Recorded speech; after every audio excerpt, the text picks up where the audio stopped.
आज हम देखेंगे स्कैनिंग विद nmap। सबसे पहले तो मेरा ये मानना है कि अगर आपको जो चीज़ आप पढ़ रहे हैं उसके बारे में पता हो ना कि आप क्या पढ़ रहे हैं और क्यों पढ़ रहे हैं, इसका मकसद क्या है, तो आपको एक तो इंटरेस्ट आपका डेवलप होता है उसमें और आपको चीज़ें सही से समझ आती हैं। तो सबसे पहले हम अपनी टर्मिनल पे जाते हैं।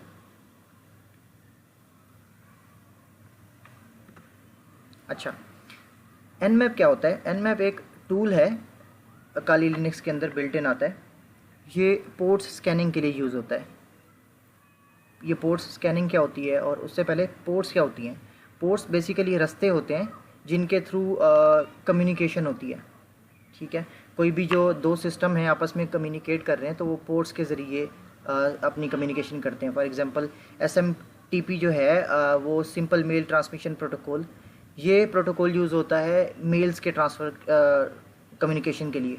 ठीक है, तो इस तरह से पोर्ट्स का मतलब होता है रास्ते जिनके थ्रू डाटा ट्रैवल करता है। सही है, तो ये जो nmap है ये पोर्ट्स को स्कैन करता है। ये देखता है कि जो हमारा टारगेट है ना, जिसको हमने टारगेट करना है, उस पर कौन कौन सी पोर्ट्स ओपन हैं, यानी कौन कौन से रास्ते ओपन हैं जिनके ज़रिए हम उससे कम्युनिकेट कर सकते हैं या उसमें एंटर कर सकते हैं। ठीक है, सबसे पहले देखते हैं nmap और बल्कि अपना IP एड्रेस देखते हैं। इफ़ कन्फिग करेंगे तो आपका IP एड्रेस आ जाएगा आपके पास। Ctrl+C कर लेते हैं इसको, Ctrl+Shift+C।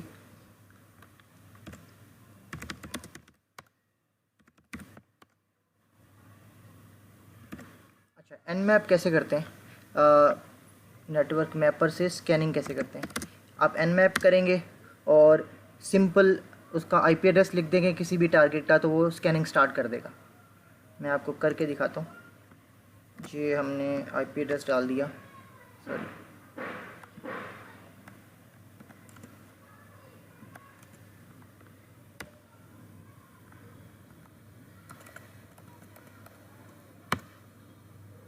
अच्छा, इसमें एक चीज़ समझने वाली है।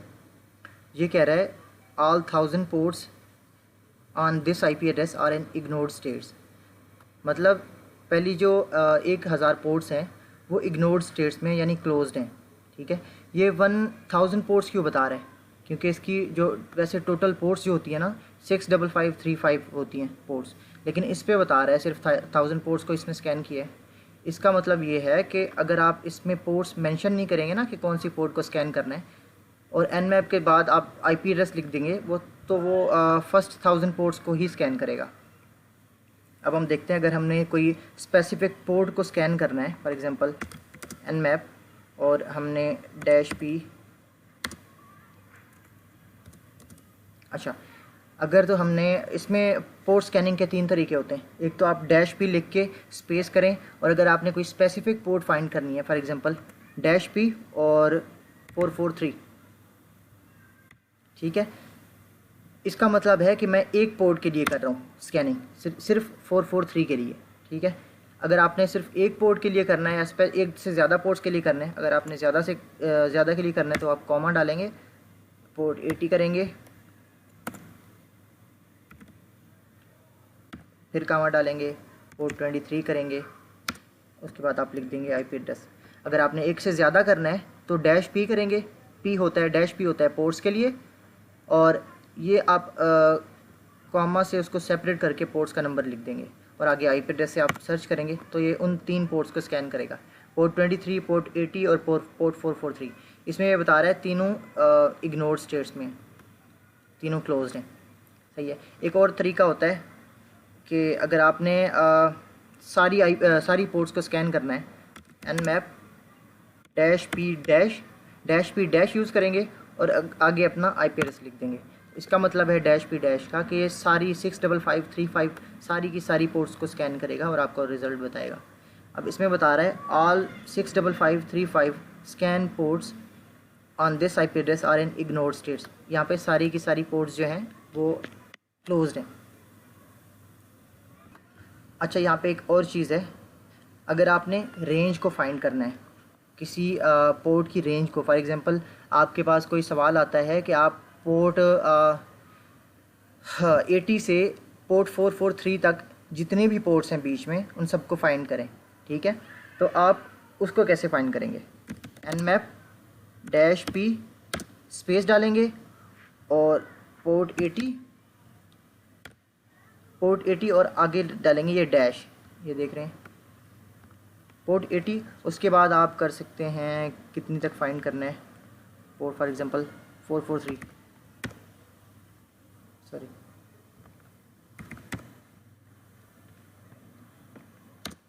आगे स्पेस डालेंगे और फिर आईपी एड्रेस लिखेंगे। अगर आपने रेंज फाइंड करनी है, मतलब पोर्ट 80 से लेकर पोर्ट 443 तक, इसके दरमियान में जितने भी पोर्ट्स हैं, अगर आपने उसको स्कैन करना है तो आप ऐसे इसको लिखेंगे, आप एंटर करेंगे all 364 scan ports are in ignored states. अब ये बता रहा है कि इसके बीच में ना पोर्ट 80 से लेकर पोर्ट 443 के दरमियान 364 पोर्ट्स बनती हैं और ये सारी क्लोज्ड पोर्ट्स हैं। सही। अच्छा, इसका एक और तरीका है इसके स्कैन करने का। आप डोमेन से भी उसको स्कैन कर सकते हैं। फॉर एग्जांपल एक आईपी एड्रेस होता है, दूसरी उसकी डोमेन होती है, आप उसके ज़रिए भी उसको स्कैन कर सकते हैं। फॉर एग्जांपल nmap.wada.com एग्जांपल दे रहा हूँ मैं आपको, ये उसकी डोमेन है। हम इसको सर्च करते हैं, अगर हमें आईपी एड्रेस नहीं पता और अब ये कोई वेबसाइट वगैरह है या कोई कंपनी है तो हम उसको स्कैन कर लेंगे www.wada.com या wada.com एंटर करेंगे। ये मैं इसलिए करा रहा हूँ कि आपको कोई ओपन पोर्ट्स मिल जाए ताकि आपको आइडिया हो जाए कि किस तरह का चीज़ें वर्क करती हैं। इसको थोड़ा रन होने देते हैं। अच्छा जी, ये हमारी स्कैनिंग कंप्लीट हो गई है wada.com की, और इस पर यह बता रहा है कि 2 पोर्ट्स ओपन है, पोर्ट 80 और पोर्ट 443, और उन पे ये वैसे प्री डिफाइंड पोर्ट्स होती हैं, डिफाइंड पोर्ट्स होती हैं। इसका पता होता है कि इन पोर्ट्स पे क्या सर्विस चल रही होगी। जो डिफाइंड पोर्ट्स होती हैं ना, उसका मतलब होता है कि वो पोर्ट्स किसी के नाम हो चुकी होती हैं, लाइक वो फिक्स्ड होती हैं कि ये चीज़ इस चीज़ के लिए सिर्फ यूज़ होगी।